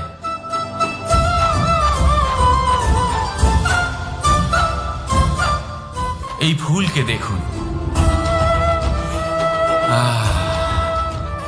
এই যে ফুলের সুবাস, যা আমার মনকে উচ্ছ্বসিত করে তোলে, মনে শক্তির সঞ্চার করে, এই সুগন্ধ। কিন্তু ভেবে দেখুন, ফুলের কিন্তু এই কাজ করার জন্য কোনো প্রশংসারই প্রয়োজন হয় না। এটাই হলো প্রকৃতির শিক্ষা। যিনি সৎ হন, সৎকর্ম করেন, তার কোনো প্রশংসার প্রয়োজন হয় না, কারণ ওনার কর্মই হলো ওনার সুবাস। মনে রাখবেন, আতর নকল ফুলে দেওয়া হয়, প্রকৃত ফুলের তার কোনো প্রয়োজন হয় না। সেইভাবেই আপনিও কর্ম করতে থাকুন শুভ চিন্তা নিয়ে। এই মনকে সব সময় শান্ত রাখুন, স্বচ্ছ রাখুন। যদি এরকম করেন তাহলে আপনার কর্ম এমন সুবাস ছড়াবে যে আপনার জীবনে শুধু এবং শুধুমাত্র আনন্দই থাকবে। তাহলে এই আনন্দ সহকারে বলুন, রাধা রাধা।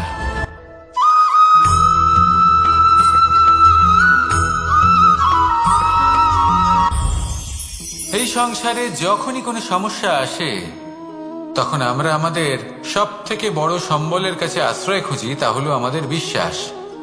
এবার প্রশ্ন হলো এটাই যে এই বিশ্বাস কার উপর করা যেতে পারে? পরিবারের উপর, বন্ধুর উপর, নাকি তাদের উপর বিশ্বাস করা উচিত যাদেরকে আমরা কখনো সঙ্গ দিয়েছি? দেখুন, এই সংসারে বিপদের সম্মুখীন হলে কে আপনাকে সাহায্য করবে সেটা নির্বাচন করা আপনার হাতে নেই। সেটা সেই সকল ব্যক্তির উপর নির্ভরশীল যে তারা আপনাকে সাহায্য করবে নাকি করবে না। অর্থাৎ যখনই কোনো বিপদ আসে, সর্বপ্রথম তার সম্মুখীন আমাদের নিজেকেই হতে হয়, আর তার জন্য প্রস্তুত থাকা প্রয়োজনীয়। সেই শক্তি, সেই সাহস অর্জন করা প্রয়োজনীয়। দেখুন, যখনই অন্ধকার আসে তখন সবার আগে কে আপনাকে ত্যাগ করে চলে যায়? আপনার নিজেরই ছায়া। এই অন্ধকারের সম্মুখীন হতে হয় অন্তরের প্রদীপের দ্বারা, অন্তরের আত্মা দ্বারা। তবেই আপনি অন্ধকারের ওপর জয়লাভ করতে পারবেন। সেই জন্য যে বিপদই আসুক না কেন, নিজেকে তার জন্য প্রস্তুত রাখা উচিত। সেই সাহস নিয়ে আসুন। এমন কোনো বিপদ নেই যা আপনাকে ভেঙে দিতে পারে। আসুন আমার সাথে ভালোবেসে বলুন, রাধা রাধা।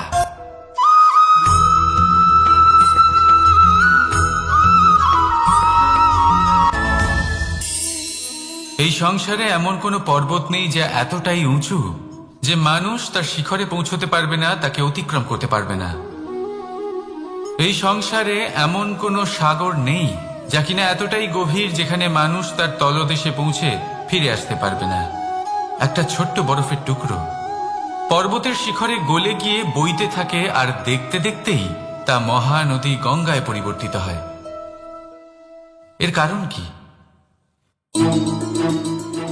এর কারণ হলো প্রচেষ্টা, প্রারব্ধ নয়। এই প্রচেষ্টাই সুনিশ্চিত করে যে আপনার প্রারব্ধ কি হবে। এই সমস্ত কিছু হলো প্রচেষ্টা আর প্রারব্ধের খেলা। আপনার প্রচেষ্টা যেরকম হবে আপনার প্রারব্ধও সেরকমই হবে। আর আপনার প্রচেষ্টা যদি উচ্চ মানের হয় তাহলে প্রারব্ধকে আপনার সামনে নত হতেই হবে। কি বলেন? তাহলে আসুন আমার সাথে ভালোবেসে বলুন, রাধা রাধা। অনেক সময় মানুষ অতীতকে দেখেন আর তখন অহংবোধে পরিপূর্ণ হয়ে ওঠেন। কখনো বর্তমানের দিকে তাকান, ভবিষ্যতের দিকে তাকান আর পরিতৃপ্তিতে ভরে ওঠেন। কেন বুঝতে পারেন না একটা সহজ কথা? এই যে সৃষ্টি, এই সৃষ্টি হলো একটা বড় চক্র যা বারংবার আপনার কাছে ফিরে আসবেই। কঠিন থেকে কঠিনতর পরীক্ষায় আপনাকে নিযুক্ত করবে, যাতে আপনাকে উত্তীর্ণ হতেই হবে। যা কাল ছিল তা আজ নেই, এটা সবাই জানেন। যা আজ আছে তা হয়তো কাল থাকবে না, এটাও আপনাকে মেনে নিতে হবে, তাও আবার হাসি মুখে। শান্ত থাকতে শিখুন আর কখনোই মনের মধ্যে অহংকার উৎপন্ন হতে দেবেন না। হতে শিখুন সেই হিমবাহের মতো। হয়তো এই জন্যই এত শীতল থাকে, কারণ ও জানে গতকালও জল রূপে ছিল, আজ বরফ রূপে হয়তো আছে, কিন্তু কাল পুনরায় সে জলেই পরিণত হবে। নিজেকে শান্ত রাখুন। হয়তো আজ আপনি সাফল্যের শিখরে আছেন, হয়তো বা নেই। আপনাকে প্রত্যেক দিন অবশ্যই দেখতে হবে। শুধু নিরন্তর প্রচেষ্টা করতে থাকুন, প্রত্যেক পরিস্থিতির জন্য তৈরি থাকুন, আর একে ভারসাম্যে রাখতে শিখুন। আপনার কাল হোক, আজ হোক বা আগামীকাল, আপনার ভালো দিন হোক বা খারাপ দিন, সব পবিত্র হয়ে যাবে। তাহলে আসুন আর আমার সাথে ভালোবেসে বলুন, রাধা রাধা।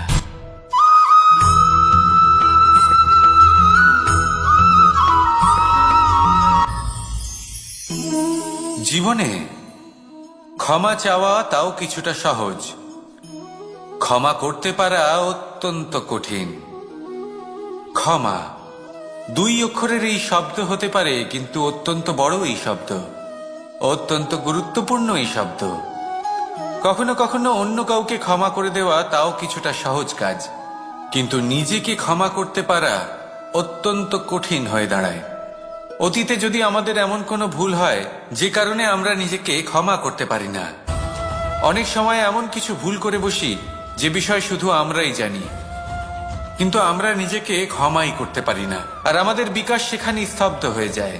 কারণ যদি আপনি ক্ষমা করতে না শেখেন, নিজেকে ক্ষমা যদি না করতে পারেন, তাহলে তা আপনার জীবনের সবথেকে বড় বাধা হয়ে দাঁড়াবে।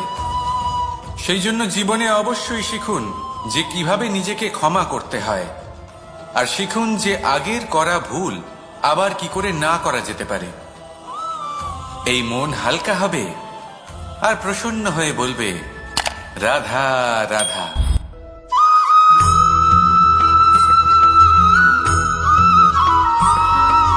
দোল উৎসবে এই সমগ্র সংসার রং নিয়ে খেলা করে, কিন্তু এই রঙের সারমর্ম এই সংসার কি জানে? কখনো দেখেছেন? একটা চিন্তিত মুখ শুধুমাত্র রঙের স্পর্শ পেয়ে আনন্দিত হয়ে ওঠে। দোল, দোলে আমরা কি করি? পুরাতনকে ত্যাগ করি আর নতুনকে স্বাগত জানাই। শিশিরকে বিদায় জানিয়ে এক নতুন ঋতুকে আগমন জানাই। দুশ্চিন্তা দূর করে আসার নতুন রঙে রঙিন হয়ে ওঠা, নিজেকে আনন্দিত করা, এটাই তো হলো দোল। এবার দোলের একটা ব্যাপার আছে, দুটো রঙে একসাথে রঙিন হওয়া যায় না। একটা রং উঠলে তবেই আরেকটা রং লাগা সম্ভব। আরো একটা প্রশ্নও রয়েছে, কোন রংকে তুলে দিয়ে কোন রং মাখানো যেতে পারে? যদি আপনাকে উদাহরণ দিই, লোভের এই রং, তা যতক্ষণ লেগে থাকবে আনন্দের রং লাগতে পারবে না। যা হয়েছিল দ্বারকাবাসী এবং সামন্তক মণির মধ্যে। ভ্রান্তির রং যতক্ষণ লেগে থাকবে সত্যের রং লাগতে পারবে না, যা হয়েছে রুক্মিণীর সাথে। আর হিংসার এই রং যতক্ষণ লেগে থাকবে প্রেমের রং ততক্ষণ লাগতেই পারবে না, যা হয় আপনার আমার সবার সাথে। তাহলে আসুন একসাথে মিলে দোল পালন করি এবং সবকিছুর উপরে বিজয় লাভ করি। অন্ধকারের স্থানে আলো, ভ্রান্তির স্থানে সত্যের, হিংসার স্থানে প্রেমের, আর লোভের স্থানে আনন্দের এই সুন্দর রং মাখাই। শত্রুতা, ঘৃণা, হিংসা, এই সব কিছু ত্যাগ করি আর সকলের সখা হয়ে উঠি। আর ভালোবেসে বলি শুভ দোল। হ্যাঁ, ওটা তো আমরা অবশ্যই বলবো, রাধা রাধা।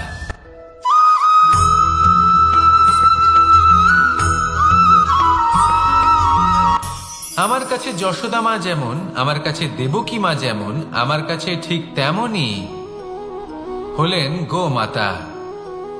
এবার ভেবে দেখার বিষয় হলো এটা যে এই সংসারে অসংখ্য প্রাণী আছে, একজন গাইকে একজন মায়ের মর্যাদা কেন দেওয়া হয়? তাহলে এর অনেকগুলো কারণ আছে। এই গাই অর্থাৎ গোমাতা, এনারা হলেন অত্যন্ত শান্ত, শান্তি প্রিয়, কখনো কারোর কোনো ক্ষতি করতেই পারেন না। গোমাতা যে দুধ নিজের বাছুরকে পান করান সেই দুধই আমাদেরও দেন। সেই দুধ পান করে আমরা শক্তি লাভ করি। এই দুধ থেকে আমরা মাখন, ঘি, পায়েস, এইসব সুস্বাদু খাবার লাভ করি। গোমাতার গোবর আমাদের জ্বালানি হিসেবে সাহায্য করে, যার ফলে খুব কম সংখ্যক কাঠ ব্যবহার করা যায় এবং বেশিরভাগ জঙ্গল সুরক্ষিত থাকে। গোমাতার গোমূত্র, সেটাও আমাদের কাছে লাভজনক। এর দ্বারা আমরা অনেক রোগ থেকে মুক্তি লাভ করতে পারি। গোমাতা যখন একটি বাছুরকে জন্ম দেন তখন সেই বড় হয়ে আমাদের ক্ষেত কর্ষণ করে। সেই জন্য গাইকেও জীবনে মায়ের মর্যাদা দেবেন। যতটা সম্ভব তাকে সেবা করুন এবং ভালোবেসে তাকে পালন করুন। এই মন নিজে থেকেই প্রসন্ন হয়ে বলবে রাধা রাধা।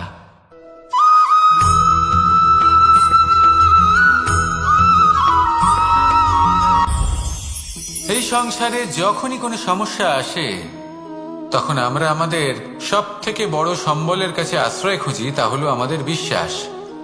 এবার প্রশ্ন হলো এটাই যে এই বিশ্বাস কার উপর করা যেতে পারে?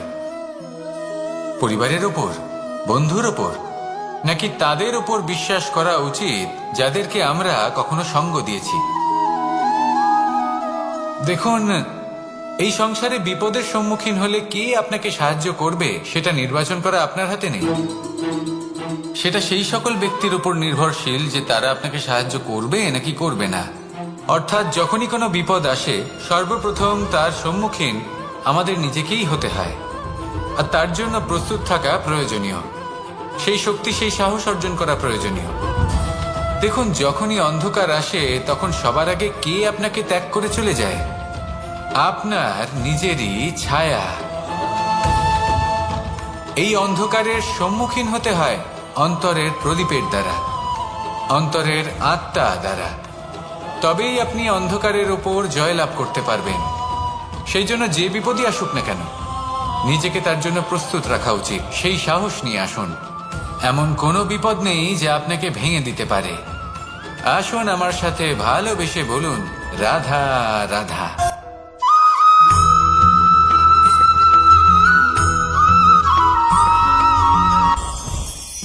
মুঠো হাতের শক্তি বেশি, মুঠো খুললেই তা দুর্বল।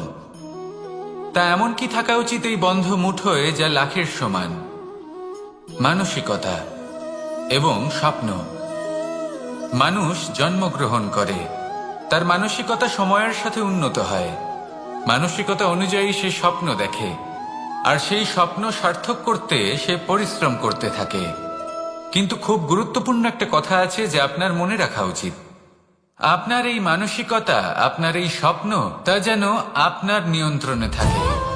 আপনার বন্ধ মুঠোয় যেন এর লাগাম থাকে, আপনি যেন এর প্রভু হন। যদি তা হয় তবেই আপনি লাভবান হবেন। যদি এরা আপনাকে নিয়ন্ত্রণ করতে থাকে, যদি আপনার মুঠো খুলে যায়, না পথ আপনার নিয়ন্ত্রণে থাকবে, না মানসিকতা থাকবে, না স্বপ্ন নিয়ন্ত্রণে থাকবে।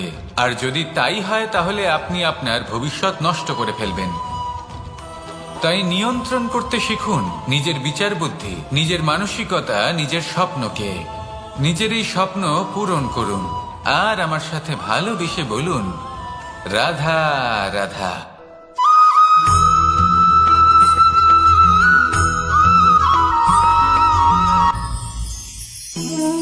জীবনে ক্ষমা চাওয়া তাও কিছুটা সহজ, ক্ষমা করতে পারা অত্যন্ত কঠিন। ক্ষমা 2 অক্ষরের এই শব্দ হতে পারে, কিন্তু অত্যন্ত বড় এই শব্দ, অত্যন্ত গুরুত্বপূর্ণ এই শব্দ। কখনো কখনো অন্য কাউকে ক্ষমা করে দেওয়া তাও কিছুটা সহজ কাজ, কিন্তু নিজেকে ক্ষমা করতে পারা অত্যন্ত কঠিন হয়ে দাঁড়ায়। অতীতে যদি আমাদের এমন কোনো ভুল হয় যে কারণে আমরা নিজেকে ক্ষমা করতে পারি না, অনেক সময় এমন কিছু ভুল করে বসি যে বিষয় শুধু আমরাই জানি, কিন্তু আমরা নিজেকে ক্ষমাই করতে পারি না। আর আমাদের বিকাশ সেখানেই স্তব্ধ হয়ে যায়। কারণ যদি আপনি ক্ষমা করতে না শেখেন, নিজেকে ক্ষমা যদি না করতে পারেন, তাহলে তা আপনার জীবনের সবথেকে বড় বাধা হয়ে দাঁড়াবে।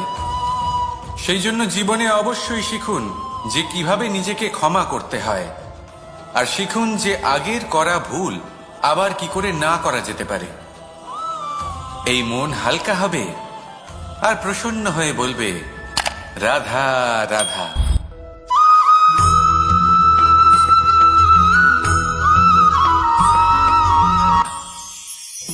আমি রাধাকে ভালোবাসি, আর এই কথাটা সমগ্র সংসার জানে। আর সময় অন্তরে লীলার দ্বারা, বিভিন্ন ঘটনা দ্বারা, কর্মের দ্বারা আমি নিজের এই ভালোবাসা রাধার সামনে প্রকাশ করি। এবার আপনি বলবেন, এসবের কি প্রয়োজন? রাধা কি এই কথা জানে না যে কৃষ্ণ তাকে কতটা ভালোবাসে?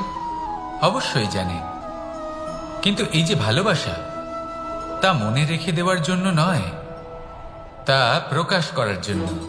আর বারংবার এই ভালোবাসাকে প্রকাশ করা উচিত, উচিত সময় এবং উচিত সুযোগ দেখে। কিরকম? এবার যদি আপনি প্রেমীর সাথে কোনো উৎসবে থাকেন, তাহলে তার সাথে নৃত্য সঙ্গীত করুন। যদি ভিড়ের মাঝে থাকেন, তখন প্রেমীকে সম্মান করুন, একান্তে প্রসাধন করুন। দুঃখের সময় তার হাত ধরে থাকুন, সুখের সময় আলিঙ্গন করে রাখুন। এই প্রেম যত প্রকাশ করবেন, ততই এই প্রেমের বৃদ্ধি হবে। এই প্রেম আরো বেশি গভীর হবে, অটুট হবে। তাই এই প্রেমকে মনে নয়, আপনার জীবনে স্থান দিন। মন খুলে প্রকাশ করুন আর আমার সাথে ভালোবেসে বলুন, রাধা রাধা।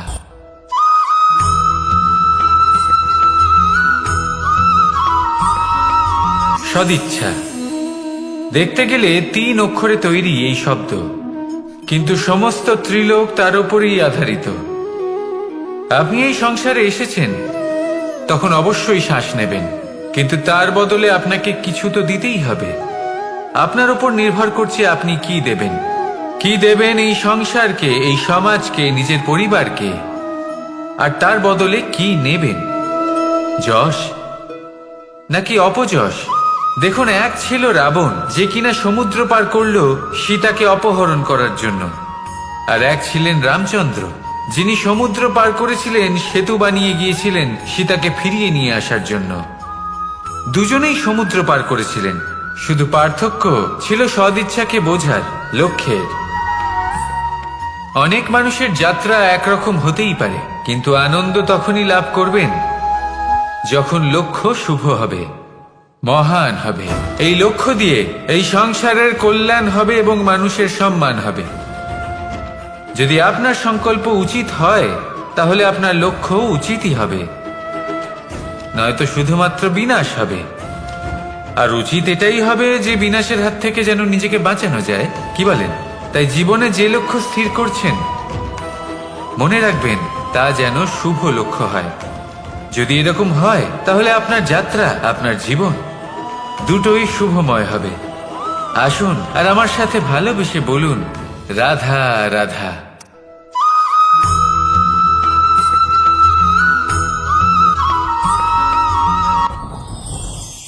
যত শক্তিশালী এই মন, তত শক্তিশালী এই শরীরও। এই যে আমাদের শরীর, এটা আসলে কি? এ হলো একটা রথের মতো। আর একটা রথ ততক্ষণ চলতে পারবে না যতক্ষণ না তাকে কোনো সারথি চালাবে। এই মন হলো শরীরের সারথি। এবার ভাবুন, যদি এই সারথি শক্তিহীন হয়, দুর্বল হয়, তাহলে এই রথের কি হবে? এটা উচিত পথে চলতে পারবে না, উচিত গতিতে চলতে পারবে না, মন মতো স্থানে এটা পৌঁছতেও পারবে না।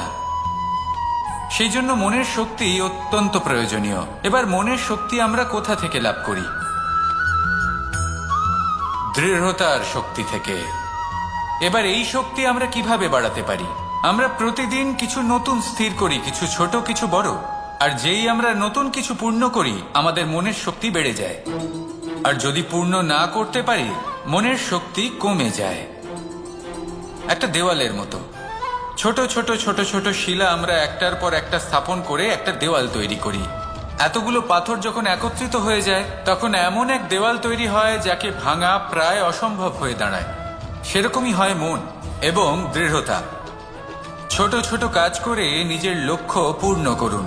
এই লক্ষ্য যদি পূর্ণ হয়, তবে মনের শক্তি বাড়বে। কিছুটা এইভাবে যে যত বড়ই বিপদ আসুক না কেন, সেই বিপদ নিজে হার মেনে নেবে, কিন্তু আপনার মন ততটাই শক্তিশালী থাকবে। তাই মনের শক্তি বাড়াতে থাকুন, যাতে আপনি উচিত পথে চলতে পারেন, উচিত গতিতে চলেন আর মনোবাঞ্ছিত স্থানে পৌঁছতে পারেন। তবেই এই মন প্রসন্ন হয়ে বলবে, রাধা রাধা।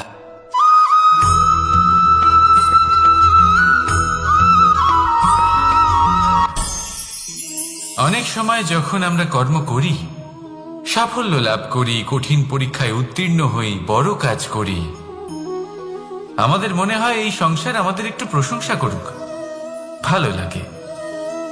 অনেকবার মনে হয় এটা হলো আমাদের কর্মের ফলই বটে, আমরা আনন্দ পাই।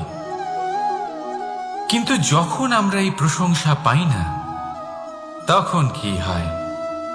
আমরা দুঃখী হয়ে যাই, ভেঙে পড়ি।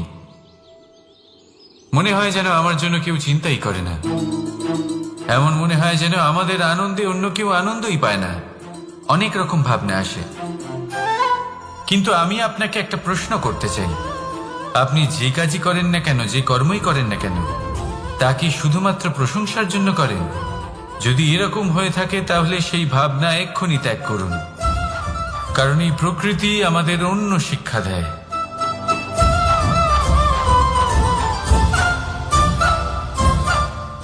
এই ফুলকে দেখুন, এই যে ফুলের সুবাস, যা আমার মনকে উচ্ছ্বসিত করে তোলে, মনে শক্তির সঞ্চার করে, এই সুগন্ধ। কিন্তু ভেবে দেখুন, ফুলের কিন্তু এই কাজ করার জন্য কোনো প্রশংসারই প্রয়োজন হয় না। এইটাই হলো প্রকৃতির শিক্ষা। যিনি সৎ হন, সৎকর্ম করেন, তার কোনো প্রশংসার প্রয়োজন হয় না, কারণ ওনার কর্মই হলো ওনার সুবাস। মনে রাখবেন, আতর নকল ফুলে দেওয়া হয়, প্রকৃত ফুলের তার কোনো প্রয়োজন হয় না। সেইভাবেই আপনিও কর্ম করতে থাকুন শুভ চিন্তা নিয়ে। এই মনকে সব সময় শান্ত রাখুন, স্বচ্ছ রাখুন। যদি এরকম করেন, তাহলে আপনার কর্ম এমন সুবাস ছড়াবে যে আপনার জীবনে শুধু এবং শুধুমাত্র আনন্দই থাকবে। তাহলে এই আনন্দ সহকারে বলুন, রাধা রাধা।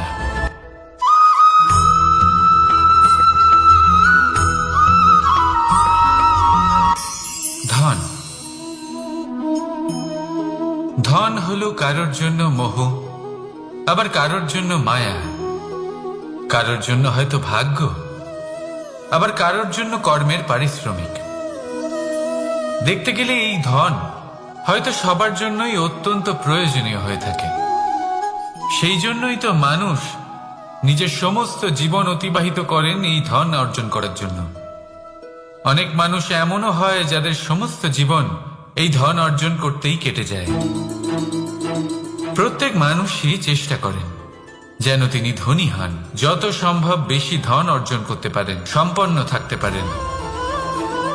আর তা হবে নাই বা কেন? কারণ এটাই হলো এমন এক বস্তু যা আদান প্রদান এমন নানান কাজে আসে। চেষ্টা তো সব মানুষই করেন, ধন অর্জন সব মানুষ করতে পারেন না। কারণ হলো এটাই যে মানুষ ভাবেন যে তার কাছে কিছু ধন এলে তারপর তিনি কিছু করে দেখাবেন, আর ধন ভাবে যদি এই মানুষ কিছু করে দেখান তাহলে আমি তার কাছে আসব। সেই জন্য কিছু করে দেখান, এমন শ্রেষ্ঠ কাজ করে দেখান যাতে ধন নিজেই আপনার কাছে ছুটে আসে। যদি আপনি ধন লাভের আশায় ছোটেন তাহলে আপনি নিজের সন্তোষ ভাব হারিয়ে ফেলবেন। কিন্তু এই সম্পত্তি যদি আপনার কাছে ছুটে আসে তাহলে আপনাকে মহান বলা হবে। সেই জন্য কাজ করুন, শ্রেষ্ঠ কাজ করে দেখান, দেখবেন এই ধন ফলস্বরূপ আপনার কাছে আসবেই আসবে। তাহলে আসুন আমার সাথে ভালোবেসে বলুন, রাধা রাধা।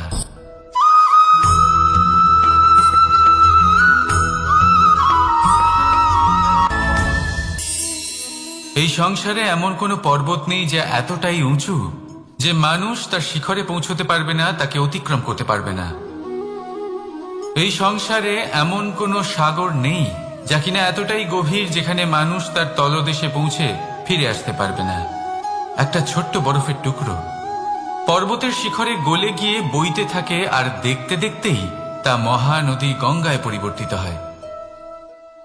এর কারণ কি? এর কারণ হলো প্রচেষ্টা, প্রারব্ধ নয়। এই প্রচেষ্টাই সুনিশ্চিত করে যে আপনার প্রারব্ধ কি হবে। এই সমস্ত কিছু হলো প্রচেষ্টা আর প্রারব্ধের খেলা। আপনার প্রচেষ্টা যেরকম হবে আপনার প্রারব্ধ সেরকমই হবে। আর আপনার প্রচেষ্টা যদি উচ্চ মানের হয় তাহলে প্রারব্ধকে আপনার সামনে নত হতেই হবে। কি বলেন? তাহলে আসুন আমার সাথে ভালোবেসে বলুন, রাধা রাধা। অনেক সময় মানুষ অতীতকে দেখেন আর তখন অহংবোধে পরিপূর্ণ হয়ে ওঠেন। কখনো বর্তমানের দিকে তাকান, ভবিষ্যতের দিকে তাকান আর পরিতৃপ্তিতে ভরে ওঠেন। কেন বুঝতে পারেন না একটা সহজ কথা? এই যে সৃষ্টি, এই সৃষ্টি হলো একটা বড় চক্র যা বারংবার আপনার কাছে ফিরে আসবেই। কঠিন থেকে কঠিনতর পরীক্ষায় আপনাকে নিযুক্ত করবে যাতে আপনাকে উত্তীর্ণ হতেই হবে। যা কাল ছিল তা আজ নেই, এটা সবাই জানেন। যা আজ আছে তা হয়তো কাল থাকবে না, এটাও আপনাকে মেনে নিতে হবে, তাও আবার হাসি মুখে। শান্ত থাকতে শিখুন আর কখনোই মনের মধ্যে অহংকার উৎপন্ন হতে দেবেন না। হতে শিখুন সেই হিমবাহের মতো। হয়তো এই জন্যই এত শীতল থাকে কারণ ও জানে গতকালও জল রূপে ছিল, আজ বরফ রূপে হয়তো আছে, কিন্তু কাল পুনরায় সে জলেই পরিণত হবে। নিজেকে শান্ত রাখুন। হয়তো আজ আপনি সাফল্যের শিখরে আছেন, হয়তো বা নেই। আপনাকে প্রত্যেক দিন অবশ্যই দেখতে হবে। শুধু নিরন্তর প্রচেষ্টা করতে থাকুন, প্রত্যেক পরিস্থিতির জন্য তৈরি থাকুন, আর একে ভারসাম্যে রাখতে শিখুন। আপনার কাল হোক, আজ হোক বা আগামীকাল, আপনার ভালো দিন হোক বা খারাপ দিন, সব পবিত্র হয়ে যাবে। তাহলে আসুন আর আমার সাথে ভালোবেসে বলুন, রাধা রাধা।